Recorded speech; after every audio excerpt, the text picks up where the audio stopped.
Thank you, Mr. Chairman. Mr. Maurer, first of all, I apologize for giving you a doctorate in my opening time. You can pick that up after the hearing. I really appreciate the work of all the witnesses on this, and it's been a very informative hearing. One thing I want to ask you, Mr. Maurer, is DHS has had some rather large R&D failures. One example is that they canceled a very large and one of the most comprehensive technological investments, SBInet, after investing nearly $1 billion. Has this changed at all the way they're approaching it, and how are they able to salvage any of that technology? Yeah, you're absolutely right. SBInet was a failed project at DHS. DHS has a slightly different approach to developing new technology for the border. They have the Arizona Technology Plan. DHS's current approach is to rely more extensively on commercial off-the-shelf technology and using that to deploy for security, for helping secure the border. We still have some concerns about how that particular program is being implemented, specifically in the area of testing.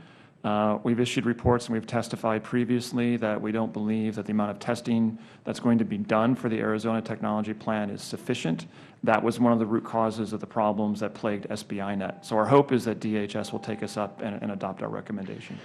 Thank you. Dr. Riley, can you give me any sense, how robust is this technology? I mean, I think, I don't want to be cynical, but sometimes you get the impression that, I mean, I've got a bunch of friends from high school who are really good technically, and they could come up, set up motion sensors, cameras, lasers, even UAVs now, and for a much cheaper cost do a lot of the same thing.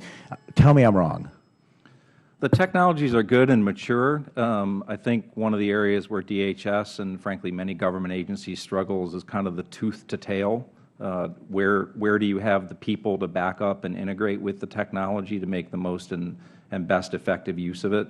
DHS is making progress in this area. Their acquisition processes are maturing, but they're certainly not perfect at this point. Thanks. Dr. Eyerman, do you have anything to add, particularly involving that the human element there? Absolutely. I completely agree with Dr. Riley's comments.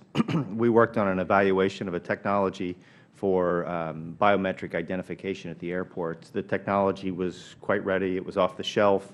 It was effective. The problem was the technology couldn't be integrated into the human systems. And that's where it would break down, because if it was integrated into human systems, it would result in large delays at the airport. It was unclear who would be responsible for implementing the technology, and there were serious cost implications for the airlines, which couldn't be addressed by the technology, only by research into the humans. Thank you very much. I'm going to yield my final 2 minutes to the gentlewoman from Connecticut, Ms. Esty.